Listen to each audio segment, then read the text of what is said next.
Mathai Thaina yamna ngallingai miga laiga sukna samnaraga leiringai matamda yamna sauba leibak ama leiramme leibak adugi akoibadu umang wamangna ikoi koshilli leibak tu ningthau panba leibak amadi oiramde madu oiba taragasu khungi warep ama lepnaba matamdadi leibak tugi ahal laman amadi amaiba amaibi kayaga tathok tasin taunaduna warep lepnaramme leibak aduda leiba mioi khudingmak mabuk mapau yamna phaba yamna samjaba sunomduna hingjaba mioi ngaktani masida sunatana leibak aduki akoibada ikoi koshinduna leiriba umang wamang mayam adudasu sakti leiraba tongan tongan ba sanga kayagi saktambu onba ngamba layamsing amasu leiramme makhoisu taibang mioi bana khunda laita duna leiba adugomna makhoigi oiba kanglup kaya punna punna leirammi hariba layamsing aduki marakta lai LEISHABI mamingna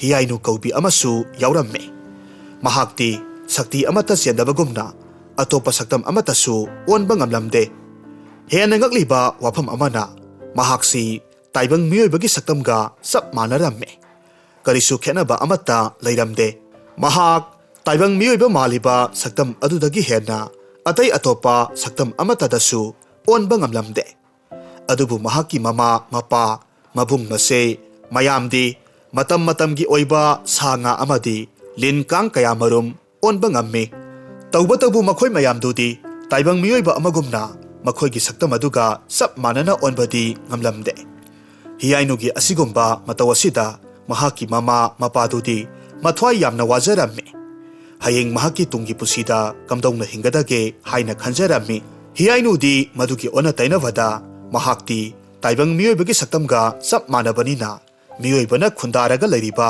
leibak aduda chatuna makhoiga hingminaba yamna pamlamme adubu mama mapanadi mahakpu taibang miyoibadagi lapna leinanaba hanjin hanjin hairammi nongmagi numit amada hiyainu mama mapa amadi imungi miyoi kanamata leitringai taibang miyoibana khundaraga leiriba leibak aduda sanglaklamme mahakna asum lakpada yamna sauraba kaithel amada thunglamme mafamduda mi mayam amana potchai yonariba amadi laithok laisin taunariba mayamdu ubada mahakti pungak ngaklamme makhoigi layam singi oiba khundudadi adumna taunadabana karino khanduna mahak ngakpana kham thengkhre mafamduda leiramba miyam adunasu mahakpu ubada yamna munna yengnaba hauраklamme matawaduda hiyainudi hanaga khara ngaksanaraga leibane madugi mathakta hena amukka angakpa phaurammi mathamoida tapna khanjaramme karino makhoina aingonda munna yengnori basibo nate aingonda taibang miyoi bagi maong matauga kari khenabaga yauraba jatnone as aibo halobana phagadoribra taibang miyoi bagi satnabi makhoina taunariba maong matause onthoknadi khangningkhredako asumna mahakna wakhal khallaga leiringai yamna solabi hanubi amana makokta mana masing pik thana yauraba thumok ama yamna wana putuna lakpa uramme mataudu ubada hiyainu khantharuba tawdana parap sensilli hanubiduki mateng pangbiramme polangdu mahakna thangbiraduna hanubidugi potphamdu phauba pubiraklamme mafamdu yauraga hiyainuna hanubi asigi mana masing mayamdu ningthina siam saduna thambibada mateng panglamme hiyainugi minungsi sauba thausal haiba matau aduda hanubiduna tapna hairamme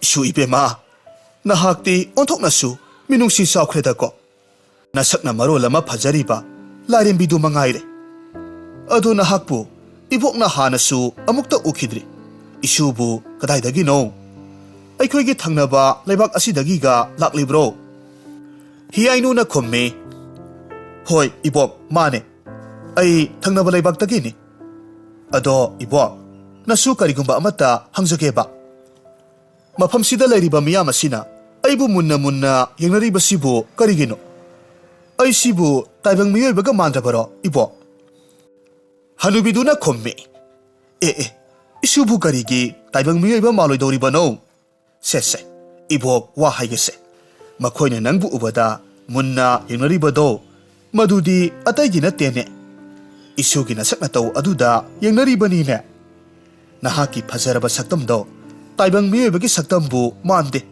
ꯂꯥꯏꯔꯦꯝꯕꯤ ꯑꯃꯒꯤ ꯁꯛꯇꯝ ꯃꯥꯟꯅ ꯐꯖꯈ꯭ꯔꯦ ꯃꯗꯨꯃꯛꯅꯅꯤ ꯂꯩꯕꯥꯛꯁꯤꯒꯤ ꯃꯤꯌꯥꯝꯅ ꯅꯍꯥꯛꯄꯨ ꯎꯕꯃꯛꯇꯗ ꯌꯥꯝꯅ ꯃꯨꯟꯅ ꯃꯨꯟꯅ ꯌꯦꯡꯅꯔꯤꯕꯗꯣ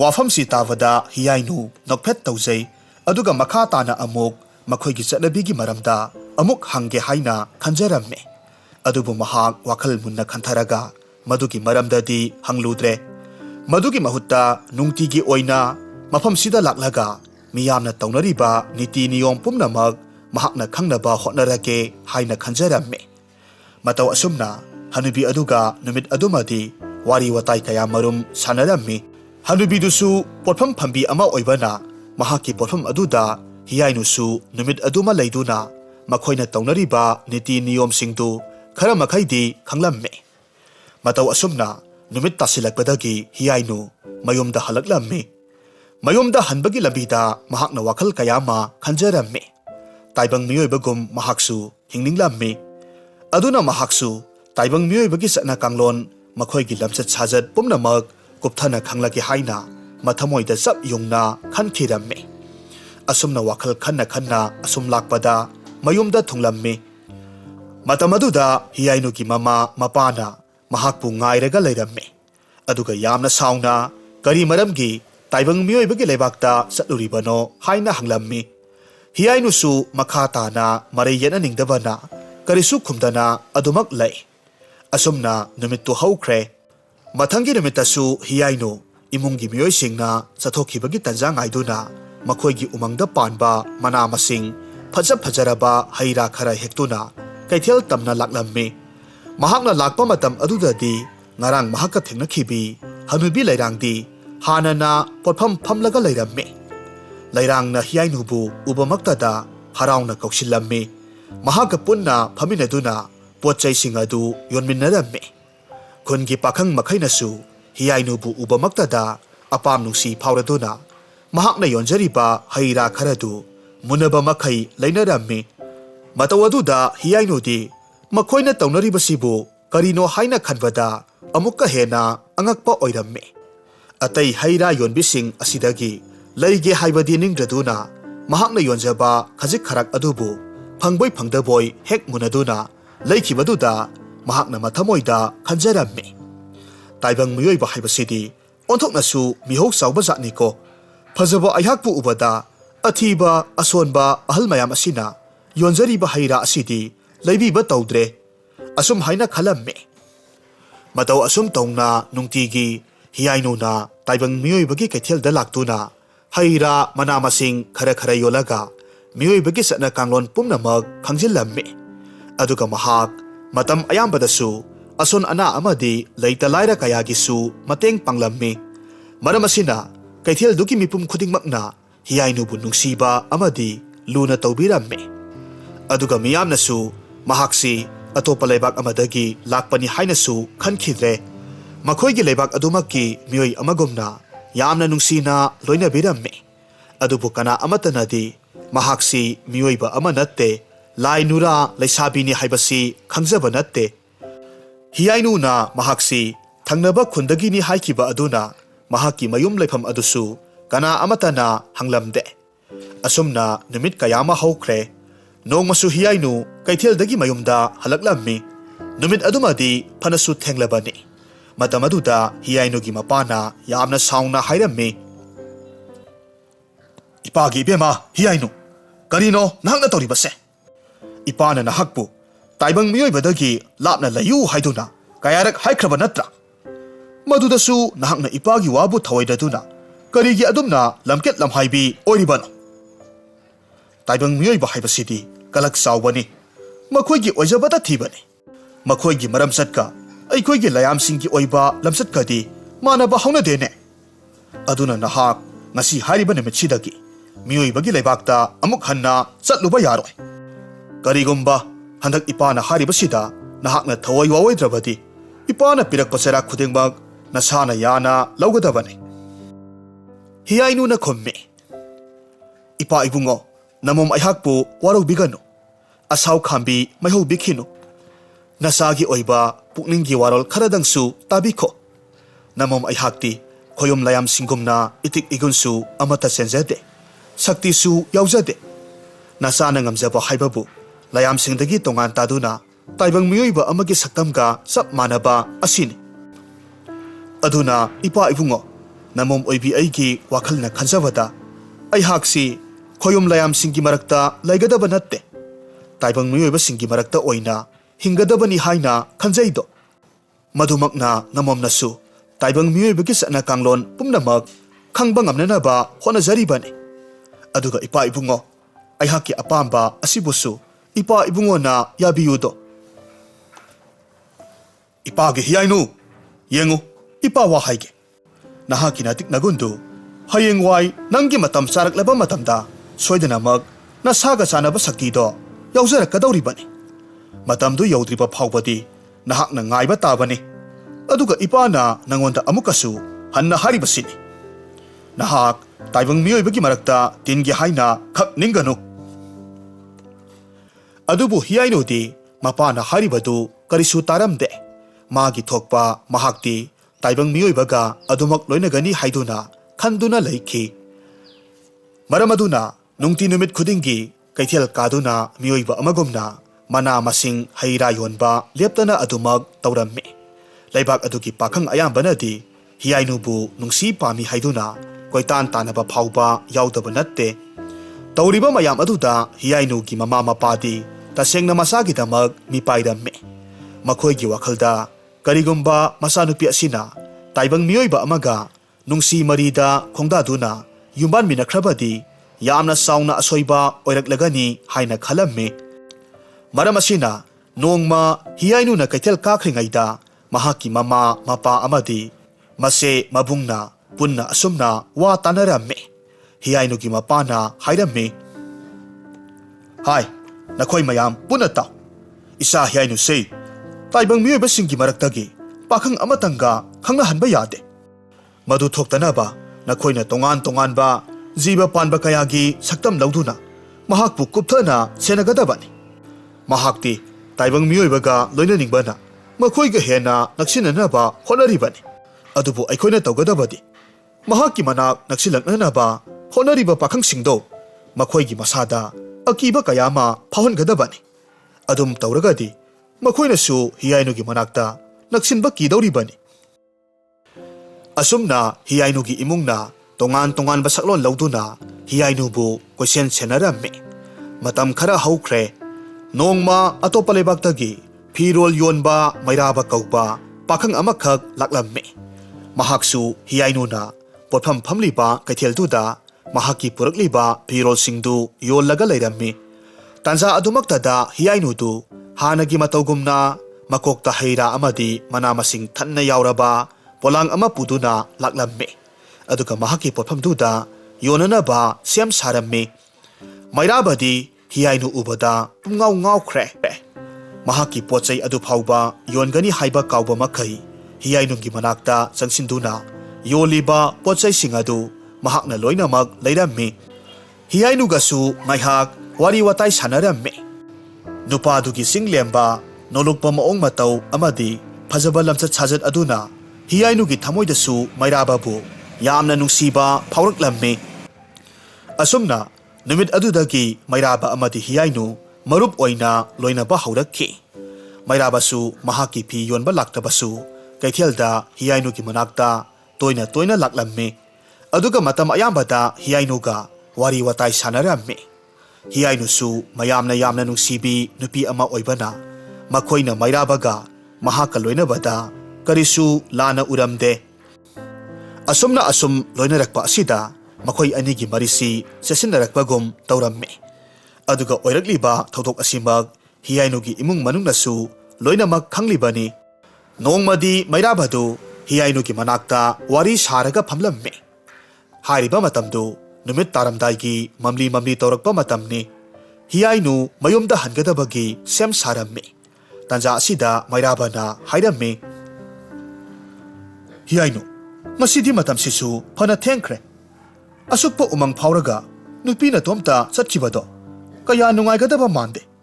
Aduna ai ꯅꯪꯒꯤ ꯅꯌꯨꯝ ꯐꯥꯎꯕꯗꯤ ꯊꯤꯟꯕꯤꯔꯒꯦ ꯍꯤꯌꯥꯏꯅꯨꯅ ꯈꯨꯝꯃꯤ ꯌꯥꯔꯅꯤꯗ ꯊꯤꯟꯕꯤꯔꯅꯨ ꯑꯩ ꯏꯇꯣꯝꯇ ꯍꯟꯈ꯭ꯔꯒꯦ ꯑꯩꯕꯨ ꯅꯨꯄꯤꯅꯤ ꯏꯇꯣꯝꯇꯅꯤ ꯍꯥꯏꯅ ꯈꯟꯕꯤꯕꯒꯤꯗꯃꯛ ꯊꯥꯒꯠꯆꯔꯤ ꯑꯗꯨ ꯑꯣꯏꯔꯕꯁꯨ ꯑꯩꯗꯤ ꯊꯦꯡꯂꯕꯁꯨ ꯉꯜꯂꯕꯁꯨ ꯏꯇꯣꯝꯇ ꯑꯗꯨꯝ ꯍꯜꯂꯦ ꯃꯗꯨꯒꯤ ꯊꯣꯏꯅꯁꯨ ꯋꯥꯈꯜ ꯋꯥꯕꯤꯒꯅꯨꯗ ꯑꯁꯤ ꯍꯥꯏꯗꯨꯅ ꯍꯤꯌꯥꯏꯅꯨꯅ ꯃꯩꯔꯥꯕꯕꯨ ꯂꯩꯍꯧꯅꯕ ꯍꯥꯏꯔꯝꯃꯤ ꯑꯗꯨꯕꯨ ꯃꯩꯔꯥꯕꯅ ꯌꯥꯕ ꯀꯧꯕ ꯂꯩꯇꯕꯗ ꯍꯤꯌꯥꯏꯅꯨꯁꯨ ꯎꯄꯥꯏ ꯂꯩꯇꯕꯗꯒꯤ ꯃꯈꯣꯏ ꯑꯅꯤ ꯄꯨꯟꯅ ꯂꯥꯛꯃꯤꯟꯅꯔꯝꯃꯤ ꯑꯁꯨꯝ ꯂꯥꯛꯄꯅ ꯅꯨꯃꯤꯠꯁꯨ ꯇꯥꯁꯤꯟꯈ꯭ꯔꯦ ꯃꯐꯝꯗꯨ ꯄꯨꯡꯃꯝ ꯃꯝꯂꯝꯃꯤ ꯂꯝꯕꯤꯗꯁꯨ ꯀꯅꯥ ꯑꯃꯠꯇ ꯆꯠꯄ ꯎꯈꯤꯗ꯭ꯔꯦ ꯃꯩꯔꯥꯕꯗꯤ ꯍꯤꯌꯥꯏꯅꯨꯒꯤ ꯃꯌꯨꯝ ꯈꯪꯅꯤꯡꯃꯟꯈꯤꯕꯅ ꯑꯀꯤꯕ ꯃꯁꯦꯠ ꯑꯃꯠꯇ ꯐꯥꯎꯗꯕ ꯃꯈꯩ ꯍꯤꯌꯥꯏꯅꯨꯕꯨ ꯂꯦꯞꯇꯅ ꯑꯗꯨꯃꯛ ꯊꯤꯟꯕꯤꯔꯛꯂꯝꯃꯤ ꯃꯇꯝꯗꯨꯗ ꯈꯪꯍꯧꯗꯅ ꯃꯩꯔꯥꯕꯒꯤ ꯃꯔꯦꯡꯕꯥꯟꯗ ꯎꯟꯃꯨꯛ ꯏꯪꯂꯕ ꯑꯗꯨꯒ ꯌꯦꯡꯕꯗꯁꯨ ꯌꯥꯝꯅ ꯀꯤꯖꯈ꯭ꯔꯕ ꯏ ꯊꯥꯡꯗ꯭ꯔꯕ ꯃꯤꯑꯣꯏꯕꯒꯤ ꯈꯨꯠ ꯑꯃꯅ ꯇꯥꯞ ꯂꯥꯎꯅ ꯄꯥꯏꯔꯛꯂꯝꯃꯤ ꯃꯩꯔꯥꯕꯗꯤ ꯃꯇꯧ ꯑꯗꯨꯗ ꯈꯪꯄ꯭ꯔꯦꯛ ꯈꯪꯕ ꯃꯈꯩ ꯆꯣꯡꯈꯠꯂꯝꯃꯤ ꯃꯇꯨꯡꯂꯣꯝꯗ ꯃꯃꯥꯏ ꯂꯩꯊꯣꯛꯇꯨꯅ ꯌꯦꯡꯕ ꯃꯇꯝꯗꯗꯤ ꯀꯅꯥꯁꯨ ꯂꯩꯕ ꯎꯗꯦ ꯇꯧꯔꯛꯂꯤꯕ ꯃꯑꯣꯡ ꯃꯇꯧ ꯑꯗꯨꯗ ꯃꯩꯔꯥꯕꯗꯤ ꯃꯈꯥ ꯇꯥꯅ ꯍꯤꯌꯥꯏꯅꯨꯕꯨ ꯊꯤꯟꯒꯗꯕ ꯀꯤꯔꯦ ꯃꯍꯥꯛ ꯍꯤꯌꯥꯏꯅꯨꯗ ꯅꯤꯡꯊꯤꯅ ꯍꯥꯏꯔꯝꯂꯒ ꯊꯤꯟꯊꯕ ꯇꯧꯗꯅ ꯌꯥꯝꯅ ꯊꯨꯅ ꯃꯌꯨꯝ ꯌꯧꯅꯕ ꯆꯦꯟꯈꯤ ꯍꯤꯌꯥꯏꯅꯨꯁꯨ ꯃꯩꯔꯥꯕꯒꯤ ꯃꯑꯣꯡ ꯃꯇꯧ ꯑꯗꯨꯗ ꯆꯤꯡꯅꯕ ꯈꯔꯗꯤ ꯐꯥꯎꯔꯝꯃꯤ ꯑꯗꯨꯕꯨ ꯃꯍꯥꯛꯅ ꯀꯔꯤꯁꯨ ꯈꯟꯖꯤꯜꯂꯨꯗ꯭ꯔꯦ ꯑꯗꯨꯕꯨ ꯃꯩꯔꯥꯕꯒꯤ ꯃꯐꯝꯗ ꯇꯧꯔꯤꯕ ꯃꯌꯥꯝ ꯑꯁꯤꯃꯛꯇꯤ ꯍꯤꯌꯥꯏꯅꯨꯒꯤ ꯏꯃꯨꯡꯅ ꯃꯩꯔꯥꯕꯕꯨ ꯍꯤꯌꯥꯏꯅꯨꯒꯤ ꯃꯅꯥꯛꯇꯒꯤ ꯂꯥꯞꯅ ꯂꯩꯅꯅꯕ ꯇꯧꯔꯤꯕ ꯉꯥꯛꯇꯅꯤ ꯑꯁꯨꯝꯅ ꯅꯨꯃꯤꯠꯇꯨ ꯍꯧꯈ꯭ꯔꯦ ꯃꯊꯪꯒꯤ ꯅꯨꯃꯤꯠꯇ ꯍꯤꯌꯥꯏꯅꯨ ꯍꯥꯟꯅꯒꯨꯝꯅ ꯃꯅꯥ ꯃꯁꯤꯡ ꯍꯩ ꯔꯥ ꯀꯌꯥ ꯌꯣꯟꯕ ꯂꯥꯛꯂꯝꯃꯤ ꯑꯗꯨꯕꯨ ꯅꯨꯃꯤꯠ ꯑꯗꯨꯗꯗꯤ ꯃꯩꯔꯥꯕꯗꯤ ꯍꯤꯌꯥꯏꯅꯨꯒꯤ ꯃꯅꯥꯛꯇ ꯂꯥꯛꯄ ꯇꯧꯔꯝꯗꯦ ꯃꯇꯧ ꯑꯗꯨꯗ ꯍꯤꯌꯥꯏꯅꯨ ꯃꯊ꯭ꯋꯥꯏ ꯈꯔ ꯅꯨꯡꯉꯥꯏꯔꯝꯗꯦ ꯑꯗꯨꯕꯨ ꯃꯍꯥꯛꯀꯤ ꯊꯃꯣꯏꯗ ꯃꯩꯔꯥꯕꯗꯨ ꯉꯁꯤ ꯅꯠꯇ꯭ꯔꯒꯁꯨ ꯍꯌꯦꯡꯒꯤ ꯅꯨꯃꯤꯠꯇ ꯃꯍꯥꯛꯄꯨ ꯁꯣꯏꯗꯅꯃꯛ ꯎꯅꯕ ꯂꯥꯛꯀꯅꯤ ꯍꯥꯏꯅ ꯈꯟꯖꯔꯝꯃꯤ ꯑꯗꯨꯕꯨ ꯃꯩꯔꯥꯕꯗꯤ ꯑꯃꯨꯛ ꯍꯟꯅ ꯂꯥꯛꯈꯤꯗ꯭ꯔꯦ ꯃꯍꯥꯛꯇꯤ ꯑꯍꯤꯡꯗꯨꯒꯤ ꯊꯧꯗꯣꯛ ꯑꯗꯨꯅ ꯇꯁꯦꯡꯅ ꯃꯍꯥꯛ ꯍꯤꯌꯥꯏꯅꯨꯒ ꯂꯣꯏꯅꯒꯗꯕ ꯀꯤꯖꯕ ꯐꯥꯎꯈ꯭ꯔꯦ ꯑꯗꯨꯅ ꯃꯈꯥ ꯇꯥꯅ ꯍꯤꯌꯥꯏꯅꯨꯒ ꯂꯣꯏꯅꯕ ꯄꯥꯝꯈꯤꯗ꯭ꯔꯦ ꯑꯗꯨꯕꯨ ꯍꯤꯌꯥꯏꯅꯨꯗꯤ ꯃꯩꯔꯥꯕꯕꯨ ꯌꯥꯝꯅ ꯅꯤꯡꯁꯤꯡꯂꯝꯃꯤ ꯃꯇꯧ ꯑꯁꯨꯝꯅ ꯍꯤꯌꯥꯏꯅꯨꯒ ꯅꯛꯁꯤꯟꯅꯅꯕ ꯍꯣꯠꯅꯈꯤꯕ ꯄꯥꯈꯪ ꯈꯨꯗꯤꯡꯃꯛ ꯍꯤꯌꯥꯏꯅꯨꯒꯤ ꯏꯃꯨꯡꯅ ꯀꯤꯍꯟ ꯈꯪꯍꯟꯗꯨꯅ ꯍꯤꯌꯥꯏꯅꯨꯗꯒꯤ ꯂꯥꯞꯅ ꯂꯩꯅꯅꯕ ꯍꯣꯠꯅꯔꯝꯃꯤ ꯅꯣꯡꯃꯗꯤ ꯃꯃꯥ ꯃꯄꯥ ꯑꯃꯗꯤ ꯃꯍꯥꯛꯀꯤ ꯏꯃꯨꯡ ꯃꯅꯨꯡꯅ ꯇꯧꯔꯤꯕ ꯈꯨꯗꯤꯡꯃꯛ ꯍꯤꯌꯥꯏꯅꯨꯅꯁꯨ ꯈꯪꯂꯛꯄꯗꯒꯤ ꯃꯈꯣꯏꯒꯤ ꯏꯃꯨꯡꯗ ꯈꯠꯅ ꯆꯩꯅꯕ ꯈꯔ ꯊꯣꯛꯂꯝꯃꯤ ꯃꯇꯝ ꯑꯗꯨꯗ ꯍꯤꯌꯥꯏꯅꯨꯒꯤ ꯃꯃꯥ ꯃꯄꯥ ꯑꯃꯗꯤ ꯃꯕꯨꯡ ꯃꯆꯦꯁꯤꯡꯅꯗꯤ ꯃꯈꯣꯏꯅ ꯇꯧꯔꯤꯕꯁꯤꯡ ꯑꯁꯤ ꯃꯍꯥꯛꯀꯤ ꯌꯥꯏꯐꯅꯕꯅꯤ ꯇꯥꯏꯕꯪ ꯃꯤꯑꯣꯏꯕꯒ ꯈꯣꯌꯨꯝ ꯂꯥꯏꯒ ꯀꯩꯗꯧꯅꯨꯡꯗꯁꯨ ꯇꯨꯡ ꯀꯣꯏꯅ ꯂꯣꯏꯅꯕ ꯌꯨꯝꯕꯥꯟꯃꯤꯟꯅꯕ ꯌꯥꯔꯣꯏ ꯍꯥꯏꯅ ꯍꯥꯏꯔꯝꯃꯤ ꯑꯗꯨꯕꯨ ꯍꯤꯌꯥꯏꯅꯨꯅꯗꯤ ꯃꯈꯣꯏꯒꯤ ꯋꯥꯐꯝꯗꯨ ꯇꯥꯕ ꯀꯧꯕ ꯂꯩꯇ꯭ꯔꯦ ꯌꯥꯝꯅ ꯁꯥꯎꯅ ꯃꯍꯥꯛꯀꯤ ꯏꯃꯨꯡꯒꯤ ꯃꯤꯑꯣꯏꯁꯤꯡꯗ ꯍꯥꯏꯔꯝꯃꯤ ꯏꯄꯥ ꯏꯕꯨꯡꯉꯣ ꯏꯃꯥ ꯏꯕꯦꯝꯃ ꯅꯈꯣꯏ ꯃꯌꯥꯝꯅ ꯑꯩꯍꯥꯛꯄꯨ ꯇꯥꯏꯕꯪ ꯃꯤꯑꯣꯏꯕꯒ ꯂꯣꯏꯅꯗꯅꯕ ꯍꯥꯏꯗꯨꯅ ꯐꯅ ꯀꯟꯅ ꯍꯣꯠꯅꯔꯕꯁꯨ ꯃꯗꯨ ꯑꯔꯦꯝꯕ ꯇꯥꯒꯅꯤ ꯌꯦꯡꯕꯤꯌꯨ ꯅꯆꯥ ꯑꯩꯍꯥꯛꯁꯦ ꯈꯣꯌꯨꯝ ꯂꯥꯌꯥꯝꯁꯤꯡꯒꯤ ꯃꯔꯛꯇ ꯇꯤꯜꯂꯕꯁꯨ ꯑꯩꯍꯥꯛꯁꯦ ꯅꯈꯣꯏ ꯃꯌꯥꯝꯒ ꯀꯔꯤꯗꯕꯨ ꯃꯥꯟꯅꯔꯤꯕꯒꯦ ꯑꯩꯉꯣꯟꯗ ꯊꯣꯏꯗꯣꯛꯄ ꯁꯛꯇꯤ ꯑꯃꯠꯇꯁꯨ ꯆꯦꯟꯕ ꯅꯠꯇꯦ ꯑꯗꯨꯒ ꯑꯩꯍꯥꯛꯀꯤ ꯏꯁꯛ ꯏꯇꯧ ꯑꯁꯤꯁꯨ ꯅꯈꯣꯏꯒ ꯀꯔꯤꯗꯕꯨ ꯃꯥꯟꯅꯔꯤꯕꯒꯦ ꯑꯩꯒꯤ ꯁꯛꯇꯝ ꯑꯁꯤꯗꯤ ꯇꯥꯏꯕꯪ ꯃꯤꯑꯣꯏꯕ ꯑꯃꯒꯤ ꯁꯛꯇꯝꯅꯤ ꯃꯁꯤꯅ ꯇꯥꯛꯄꯗꯤ ꯑꯩꯍꯥꯛꯁꯦ ꯈꯣꯌꯨꯝ ꯂꯥꯌꯥꯝ ꯅꯈꯣꯏꯒ ꯂꯩꯃꯤꯟꯅꯒꯗꯕ ꯅꯠꯇꯦ ꯇꯥꯏꯕꯪ ꯃꯤꯑꯣꯏꯕꯁꯤꯡꯒ ꯂꯩꯃꯤꯟꯅꯧ ꯍꯥꯏꯕꯅꯤ ꯑꯗꯨꯅ ꯅꯃꯣꯝ ꯑꯣꯏꯕꯤ ꯑꯩꯍꯥꯛꯇꯤ ꯉꯁꯤ ꯀꯣꯔꯧ ꯅꯣꯡꯖꯥ ꯑꯁꯤꯗꯒꯤ ꯈꯣꯌꯨꯝ ꯂꯥꯌꯥꯝꯁꯤꯡꯒꯤ ꯃꯁꯥꯏꯀꯣꯜꯁꯦ ꯊꯥꯗꯣꯛꯆꯔꯒꯦ ꯑꯗꯨꯒ ꯇꯥꯏꯕꯪ ꯃꯤꯑꯣꯏꯕꯒꯤ ꯂꯩꯕꯥꯛ ꯑꯗꯨꯗ ꯃꯈꯣꯏꯒꯨꯝꯅ ꯍꯤꯡꯖꯔꯨꯔꯒꯦ ꯃꯁꯤ ꯍꯥꯏꯗꯨꯅ ꯆꯠꯈꯤꯒꯦ ꯇꯧꯔꯝꯃꯤ ꯃꯇꯝ ꯑꯗꯨꯗ ꯍꯤꯌꯥꯏꯅꯨꯒꯤ ꯃꯄꯥꯅ ꯃꯍꯥꯛꯄꯨ ꯈꯥꯝꯗꯨꯅ ꯑꯃꯨꯛ ꯍꯥꯏꯔꯝꯃꯤ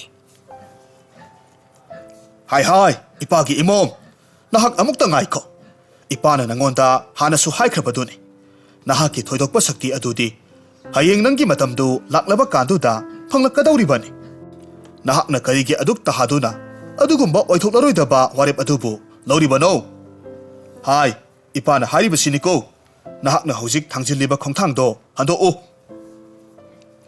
ꯍꯤꯌꯥꯏꯅꯨꯅ ꯈꯨꯝꯃꯤ ꯏꯄꯥ ꯏꯕꯨꯡꯉꯣ ꯅꯃꯣꯝ ꯑꯩꯍꯥꯛꯄꯨ ꯉꯥꯛꯄꯤꯌꯨ ꯑꯩꯍꯥꯛꯇꯤ ꯊꯥꯡꯖꯤꯟꯈ꯭ꯔꯕ ꯈꯣꯡꯐꯝꯁꯦ ꯑꯃꯨꯛ ꯍꯟꯅ ꯍꯟꯗꯣꯛꯄ ꯉꯝꯖꯔꯔꯣꯏ ꯅꯃꯣꯝꯕꯨ ꯍꯥꯏꯕ ꯏꯟꯗꯦ ꯄꯟꯊꯧꯒꯤ ꯌꯥꯊꯪ ꯉꯥꯛꯇꯦ ꯍꯥꯏꯗꯨꯅ ꯋꯥꯔꯧꯕꯤꯒꯅꯨ ꯅꯃꯣꯝ ꯆꯠꯆꯔꯒꯦ ꯃꯄꯥꯕꯨꯡꯅ ꯍꯥꯏꯔꯝꯃꯦ ꯏꯌꯥ ꯅꯄꯥꯕꯨꯡ ꯑꯩꯅ ꯍꯥꯏꯕ ꯋꯥꯗ ꯍꯟꯖꯤꯟ ꯍꯟꯖꯤꯟ ꯁꯤꯡꯅꯕ ꯁꯥꯏ ꯅꯍꯥꯛꯅ ꯉꯁꯤ ꯊꯥꯡꯂꯤꯕ ꯈꯣꯡꯊꯥꯡꯗꯣ ꯑꯃꯨꯛ ꯍꯟꯅ ꯍꯟꯗꯣꯔꯛꯀꯦ ꯍꯥꯏꯕꯗꯤ ꯈꯟꯒꯅꯨꯍꯦ ꯀꯔꯤꯒꯨꯝꯕ ꯅꯍꯥꯛꯅ ꯅꯪꯒꯤ ꯐꯤꯔꯦꯞꯇꯨ ꯑꯃꯨꯛ ꯍꯣꯡꯒꯦ ꯅꯤꯡꯂꯕꯗꯤ ꯅꯄꯥꯕꯨꯡ ꯑꯩꯍꯥꯛꯅ ꯅꯪꯕꯨ ꯑꯍꯛꯄ ꯆꯩꯔꯥꯛ ꯄꯤꯒꯗꯕꯅꯤ ꯈꯪꯖꯧꯍꯩ ꯑꯁꯨꯝꯅ ꯌꯥꯝꯅ ꯁꯥꯎꯅ ꯍꯥꯏꯔꯝꯃꯦ ꯑꯗꯨꯕꯨ ꯍꯤꯌꯥꯏꯅꯨꯗꯤ ꯄꯥꯎꯈꯨꯝ ꯑꯃꯠꯇ ꯄꯤꯔꯝꯗꯅ ꯑꯗꯨꯃꯛ ꯃꯍꯥꯛꯅ ꯍꯦꯛ ꯍꯦꯛ ꯄꯣꯠꯐꯝ ꯐꯝꯕ ꯀꯩꯊꯦꯜꯗꯨ ꯇꯝꯅ ꯂꯥꯛꯂꯝꯃꯤ ꯃꯍꯥꯛꯀꯤ ꯌꯣꯟꯐꯝ ꯊꯣꯛꯄ ꯃꯅꯥ ꯃꯁꯤꯡ ꯑꯃꯗꯤ ꯍꯩ ꯔꯥ ꯈꯔ ꯌꯣꯜꯂꯝꯃꯤ ꯑꯗꯨꯒ ꯅꯨꯃꯤꯠ ꯑꯗꯨꯗꯒꯤ ꯍꯧꯅ ꯍꯤꯌꯥꯏꯅꯨ ꯂꯩꯕꯥꯛ ꯑꯗꯨꯗ ꯑꯄꯤꯛꯄ ꯈꯥꯡꯄꯣꯛꯁꯪ ꯑꯃ ꯁꯥꯗꯨꯅ ꯇꯥꯏꯕꯪ ꯃꯤꯑꯣꯏꯕꯒꯤ ꯃꯔꯛꯇ ꯍꯤꯡꯕ ꯍꯧꯔꯛꯂꯝꯃꯤ ꯑꯁꯨꯝꯅ ꯃꯇꯝ ꯈꯔ ꯍꯧꯈ꯭ꯔꯦ ꯍꯤꯌꯥꯏꯅꯨ ꯃꯍꯥꯛꯀꯤ ꯑꯣꯏꯕ ꯄꯨꯟꯁꯤ ꯃꯍꯤꯡ ꯑꯃꯗ ꯌꯥꯝꯅ ꯅꯨꯡꯉꯥꯏꯅ ꯍꯤꯡꯖꯔꯝꯃꯤ ꯑꯗꯨꯕꯨ ꯃꯍꯥꯛ ꯑꯃꯨꯛꯁꯨ ꯃꯃꯥꯡꯗ ꯃꯥꯒꯤ ꯏꯃꯨꯡꯒꯤ ꯃꯤꯑꯣꯏꯁꯤꯡꯅ ꯃꯍꯥꯛꯄꯨ ꯇꯥꯏꯕꯪ ꯃꯤꯑꯣꯏꯕꯒ ꯂꯣꯏꯅꯕ ꯌꯥꯗꯅꯕ ꯍꯥꯏꯅ ꯇꯧꯈꯤꯕ ꯃꯌꯥꯝꯗꯨ ꯅꯤꯡꯁꯤꯡꯂꯗꯨꯅ ꯃꯍꯥꯛ ꯍꯧꯖꯤꯛꯇꯤ ꯇꯁꯦꯡꯅ ꯃꯥꯒꯤ ꯏꯃꯨꯡꯒ ꯃꯇꯝ ꯆꯨꯞꯄꯒꯤ ꯑꯣꯏꯅ ꯃꯔꯤ ꯇꯠꯅꯔꯒꯦ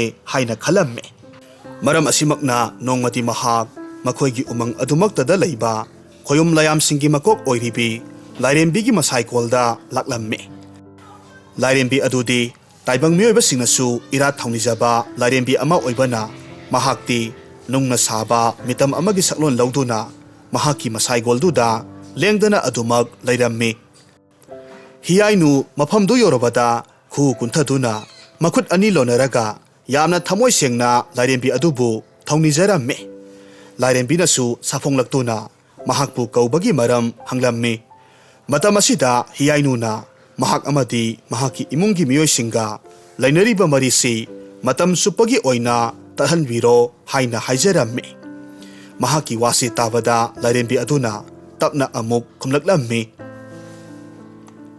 ꯍꯤꯌꯥꯏꯅꯨ ꯅꯍꯥꯛꯅ ꯊꯃꯣꯏ ꯁꯦꯡꯅ ꯅꯤꯖꯔꯤꯕꯗꯨꯒ ꯍꯥꯏꯔꯨꯔꯒꯗꯤ ꯕꯣꯔꯁꯤ ꯇꯔꯥꯏꯅ ꯑꯗꯨꯃꯛ ꯄꯤꯊꯣꯛꯄ ꯌꯥꯔꯕꯅꯤ ꯑꯗꯨꯕꯨ ꯅꯍꯥꯛ ꯋꯥꯈꯜ ꯌꯥꯝꯅ ꯃꯨꯟꯅ ꯑꯃꯨꯛꯇꯗꯤ ꯈꯟꯊꯈꯣ ꯑꯗꯨꯒ ꯅꯍꯥꯛꯅ ꯉꯁꯤ ꯑꯩꯒꯤ ꯏꯐꯝꯗ ꯅꯤꯔꯔꯤꯕ ꯕꯣꯔ ꯑꯁꯤꯅ ꯊꯨꯡꯂꯕ ꯃꯇꯝꯗ ꯅꯪꯒꯤ ꯇꯨꯡꯒꯤ ꯄꯨꯟꯁꯤ ꯀꯔꯤ ꯑꯣꯏꯔꯛꯀꯅꯤ ꯍꯥꯏꯕꯗꯨꯁꯨ ꯈꯜꯂꯨ ꯃꯁꯤꯗꯁꯨ ꯅꯠꯇꯅ ꯅꯍꯥꯛꯅ ꯑꯗꯨꯝꯅ ꯇꯧꯔꯕꯗꯤ ꯅꯪꯒꯤ ꯄꯂꯦꯝ ꯄꯟꯊꯧ ꯑꯅꯤꯅ ꯅꯍꯥꯛꯄꯨ ꯁꯥꯎꯈꯤꯗꯨꯅ ꯃꯈꯣꯏꯒꯤ ꯃꯆꯤꯟꯗꯒꯤ ꯁꯥꯞ ꯇꯧꯔꯛꯂꯕꯗꯤ ꯅꯍꯥꯛ ꯑꯐꯕ ꯑꯣꯏꯔꯣꯏ ꯍꯤꯌꯥꯏꯅꯨꯅ ꯈꯨꯝꯃꯤ ꯏꯃꯥ ꯂꯥꯏꯔꯦꯝꯕꯤ ꯅꯆꯥ ꯑꯩꯍꯥꯛ ꯄꯨꯝꯅꯃꯛ ꯌꯥꯖꯔꯦ ꯀꯔꯤꯒꯨꯝꯕꯗ ꯑꯩꯍꯥꯛꯀꯤ ꯄꯂꯦꯝ ꯄꯟꯊꯧ ꯑꯅꯤꯅ ꯅꯃꯣꯝ ꯑꯣꯏꯕꯤ ꯑꯩꯍꯥꯛꯄꯨ ꯋꯥꯔꯧꯗꯨꯅ ꯁꯥꯞ ꯇꯧꯕꯤꯔꯛꯂꯕꯁꯨ ꯑꯩꯍꯥꯛ ꯃꯗꯣ ꯄꯨꯝꯅꯃꯛ ꯂꯧꯖꯔꯒꯦ ꯂꯥꯏꯔꯦꯝꯕꯤꯅ ꯍꯥꯏꯔꯝꯃꯤ ꯐꯔꯦ ꯐꯔꯦ ꯅꯍꯥꯛꯅ ꯑꯗꯨꯝꯅꯕꯨ ꯍꯥꯏꯔꯕꯗꯤ ꯅꯍꯥꯛꯅ ꯅꯤꯡꯖꯔꯤꯕ ꯈꯨꯗꯤꯡꯃꯛ ꯊꯨꯡꯕ ꯑꯣꯏꯔꯣ ꯑꯁꯨꯝꯅ ꯂꯥꯏꯔꯦꯝꯕꯤ ꯑꯗꯨꯅ ꯍꯤꯌꯥꯏꯅꯨꯗ ꯕꯣꯔꯗꯨ ꯄꯤꯔꯝꯃꯤ ꯕꯣꯔꯗꯨ ꯐꯪꯂꯕꯗ ꯍꯤꯌꯥꯏꯅꯨ ꯌꯥꯝꯅ ꯍꯔꯥꯎꯔꯝꯃꯤ ꯃꯊꯃꯣꯏꯗꯨ ꯇꯌꯥꯡ ꯇꯌꯥꯡꯅ ꯉꯁꯤꯗꯒꯤꯗꯤ ꯇꯥꯏꯕꯪ ꯃꯤꯑꯣꯏꯕ ꯑꯃꯒ ꯆꯞ ꯃꯥꯟꯅꯅ ꯍꯤꯡꯂꯒꯅꯤ ꯈꯟꯅ ꯍꯔꯥꯎꯅ ꯍꯟꯈꯤ ꯅꯥꯀꯜ ꯑꯃꯔꯣꯝꯗꯅ ꯍꯤꯌꯥꯏꯅꯨꯅ ꯃꯍꯥꯛ ꯑꯃꯗꯤ ꯃꯍꯥꯛꯀꯤ ꯏꯃꯨꯡꯒ ꯂꯩꯅꯔꯤꯕ ꯃꯔꯤꯗꯨ ꯇꯠꯍꯟꯗꯨꯅ ꯃꯍꯥꯛꯀꯤ ꯑꯣꯏꯕ ꯇꯥꯏꯕꯪ ꯃꯤꯑꯣꯏꯕ ꯂꯛꯇ ꯇꯤꯟꯈ꯭ꯔꯦ ꯍꯥꯏꯕꯁꯤ ꯃꯃꯥ ꯃꯄꯥꯅꯁꯨ ꯈꯪꯂꯝꯃꯤ ꯃꯔꯝ ꯑꯁꯤꯗꯒꯤ ꯍꯤꯌꯥꯏꯅꯨꯒꯤ ꯑꯄꯣꯛꯄꯤ ꯃꯃꯥꯗꯨꯗꯤ ꯁꯥꯎꯕꯅ ꯃꯩ ꯍꯧꯈ꯭ꯔꯦ ꯑꯁꯥꯎꯕ ꯐꯥꯊꯕ ꯉꯝꯗꯕꯗꯒꯤ ꯃꯆꯤꯟꯗ ꯃꯆꯥꯅꯨꯄꯤꯕꯨ ꯁꯥꯞ ꯇꯧꯔꯝꯃꯤ ꯏꯌꯥ ꯑꯗꯨꯛ ꯌꯥꯝꯅ ꯂꯝꯀꯦꯠ ꯂꯝꯍꯥꯏꯕꯤ ꯅꯍꯥꯛꯇꯤ ꯅꯍꯥꯛꯅ ꯄꯥꯝꯖꯔꯤꯕ ꯇꯥꯏꯕꯪ ꯃꯤꯑꯣꯏꯕ ꯍꯥꯏꯕ ꯖꯤꯕ ꯑꯁꯤꯅ ꯅꯪꯒꯤ ꯅꯨꯡꯉꯥꯏꯕ ꯄꯨꯝꯅꯃꯛ ꯃꯨꯟꯈꯤꯕ ꯑꯣꯏꯌꯨ ꯇꯥꯏꯕꯪ ꯃꯤꯑꯣꯏꯕꯒ ꯅꯍꯥꯛꯀ ꯍꯤꯡꯃꯤꯟꯅꯕ ꯃꯇꯝꯗ ꯅꯍꯥꯛ ꯀꯩꯗꯧꯅꯨꯡꯗꯁꯨ ꯅꯨꯡꯉꯥꯏꯕ ꯐꯪꯗꯕ ꯑꯣꯏꯌꯨ ꯍꯤꯌꯥꯏꯅꯨꯁꯨ ꯃꯍꯥꯛꯀꯤ ꯃꯃꯥꯅ ꯃꯉꯣꯟꯗ ꯁꯥꯞ ꯇꯧꯈ꯭ꯔꯦ ꯍꯥꯏꯕꯁꯤ ꯈꯪꯖꯔꯝꯃꯤ ꯑꯗꯨꯕꯨ ꯃꯍꯥꯛ ꯃꯗꯨꯗ ꯀꯔꯤꯁꯨ ꯊꯣꯏꯅ ꯈꯟꯖꯤꯜꯂꯨꯕ ꯇꯧꯗꯦ ꯅꯨꯡꯉꯥꯏꯇꯕꯁꯨ ꯐꯥꯎꯔꯝꯗꯦ ꯃꯇꯝꯗꯤ ꯑꯁꯨꯝ ꯍꯧꯈꯤꯕꯅ ꯍꯤꯌꯥꯏꯅꯨ ꯆꯍꯤ 2-3 ꯐꯥꯖꯤꯜꯂꯛꯂꯦ ꯃꯇꯝ ꯑꯁꯤꯗ ꯌꯥꯝꯅ ꯏꯅꯥꯛ ꯈꯨꯟꯕ ꯂꯂꯣꯟꯕ ꯄꯥꯈꯪ ꯑꯃ ꯏꯃꯨꯡ ꯃꯅꯨꯡꯒ ꯄꯨꯟꯅ ꯍꯤꯌꯥꯏꯅꯨꯅ ꯂꯩꯔꯤꯕ ꯂꯩꯕꯥꯛ ꯑꯗꯨꯗ ꯃꯌꯨꯝ ꯍꯣꯡꯂꯛꯂꯝꯃꯤ ꯃꯍꯧꯁꯥꯅ ꯍꯤꯌꯥꯏꯅꯨꯒꯤ ꯐꯖꯕ ꯑꯃꯗꯤ ꯃꯍꯥꯛꯀꯤ ꯊꯣꯏꯗꯣꯛꯄ ꯃꯒꯨꯟꯁꯤꯡ ꯑꯗꯨꯗ ꯅꯨꯄꯥ ꯑꯇꯩꯅ ꯃꯉꯣꯟꯗ ꯉꯥꯎꯅꯕꯒꯨꯝꯅ ꯅꯧꯅ ꯂꯥꯛꯂꯤꯕ ꯏꯅꯥꯛ ꯈꯨꯟꯕ ꯄꯥꯈꯪ ꯑꯗꯨꯁꯨ ꯃꯉꯣꯟꯗ ꯄꯨꯡꯉꯥꯎ ꯉꯥꯎꯈꯤ ꯑꯁꯨꯝꯅ ꯇꯞꯅ ꯇꯞꯅ ꯅꯛꯁꯤꯟꯅꯈꯤꯕꯅ ꯃꯈꯣꯏ ꯑꯅꯤ ꯌꯥꯝꯅ ꯅꯨꯡꯁꯤꯅꯕ ꯍꯧꯔꯛꯂꯝꯃꯤ ꯅꯣꯡꯃꯗꯤ ꯄꯥꯈꯪ ꯑꯗꯨꯅ ꯍꯤꯌꯥꯏꯅꯨꯕꯨ ꯃꯍꯥꯛꯀꯤ ꯅꯨꯄꯤ ꯑꯣꯏꯅ ꯂꯧꯁꯤꯟꯕ ꯄꯥꯝꯕꯗꯒꯤ ꯃꯍꯥꯛꯄꯨ ꯃꯌꯨꯝꯗ mamaga unanaba puraklammi. Tasengbagidi pakhangdugi apokpi mama adudi lai tingi maramda ningthina khangbi nupi ama oibana. Hiyainu si lai makni haiba khangdagasu mahaki maphamda mama mapana tawkhiba sab amadi leire haibasi khanglaklammi. Maramasina pakhangdugi mamana hiyainu-bu mamau oiba ngamloi haina hairakhi.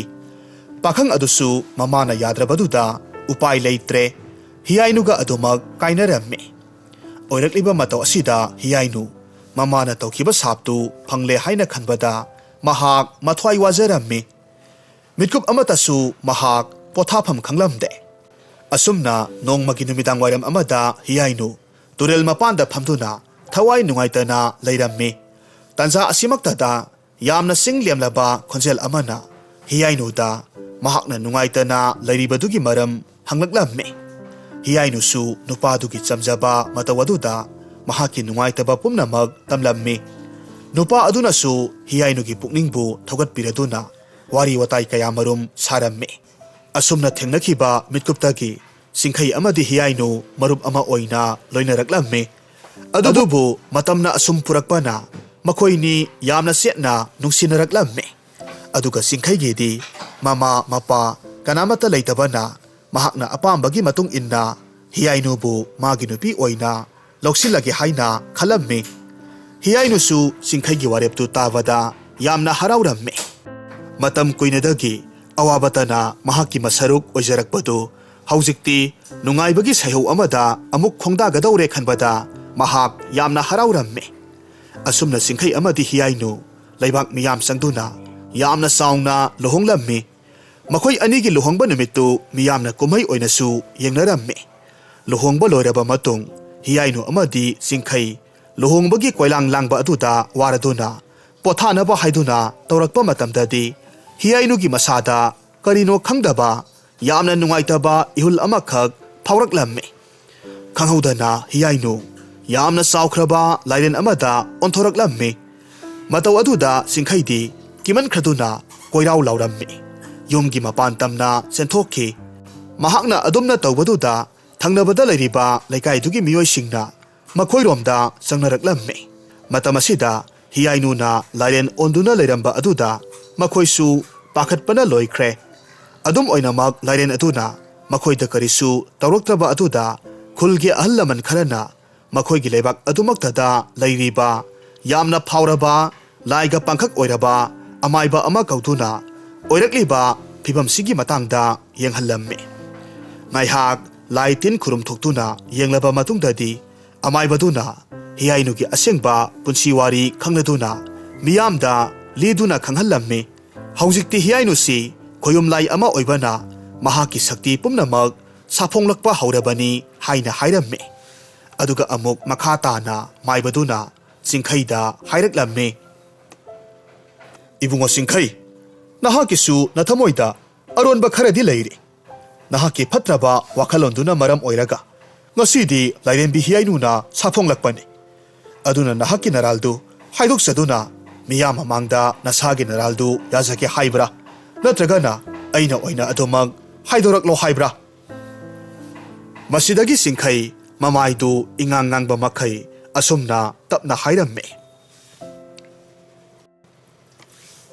Mayam pumnamak aihakpu amukta nakpiyu. Aina hiyainu-bu nungsiba saduna mahakpu namthak tawkhibani. Aihaki wakhalda mahakti suba nomba kanbanina aina sudrabasu mahaki maral mathum aduna nungaina hinglagani haina khanbadagi mahakpu aigi nupi oina luhongkhibani. Asumna hairakpaduda hiyainu-di mathwai yamna nungairamde. Aduga leibak adugi miyoisingnasu singkhaigi phatraba mabuksel aduda mahakpu sauningba phaurammi. Masidagi amaibaduna amuk singkhaida onsilaktuna mahaki maral adugidamak mahaksi hiyainu-ga punna makhoigi leibaktu thadoktuna khoyum layamsingna khundaduna leiriba umangduda chatkhinaba yathang tawrammi. Masidagi makhoi anidu umangduda laklammi. Hiyainu-gi mama mapada makhoi anina lankhre haina khurumjarammi. Matamaduda hiyainu-gi mama mapanasu hiyainu amadi singkhaibu ngakpirammi. Makhoiga punna laiminnarammi. ꯃꯐꯝꯗꯨ ꯑꯍꯥꯟꯕꯗꯗꯤ ꯌꯥꯝꯅ ꯇꯥꯌꯣꯟꯅꯕ ꯁꯪꯁꯥꯔ ꯑꯣꯏꯕꯗꯨꯗ ꯆꯤꯡꯈꯩꯗꯨ ꯌꯥꯝꯅ ꯍꯩꯅꯗꯕ ꯐꯥꯎꯔꯝꯃꯤ ꯑꯗꯨꯕꯨ ꯃꯍꯥꯛꯁꯨ ꯇꯞꯅ ꯇꯞꯅ ꯍꯩꯅꯅꯕ ꯑꯗꯨꯃꯛ ꯍꯣꯠꯅꯕꯗꯒꯤ ꯍꯧꯖꯤꯛꯇꯤ ꯃꯍꯥꯛꯁꯨ ꯍꯤꯌꯥꯏꯅꯨꯒ ꯄꯨꯟꯅ ꯅꯨꯡꯁꯤ ꯆꯥꯟꯅꯅ ꯑꯗꯨꯃꯛ ꯍꯤꯡꯃꯤꯟꯅꯈꯤꯔꯝꯃꯤ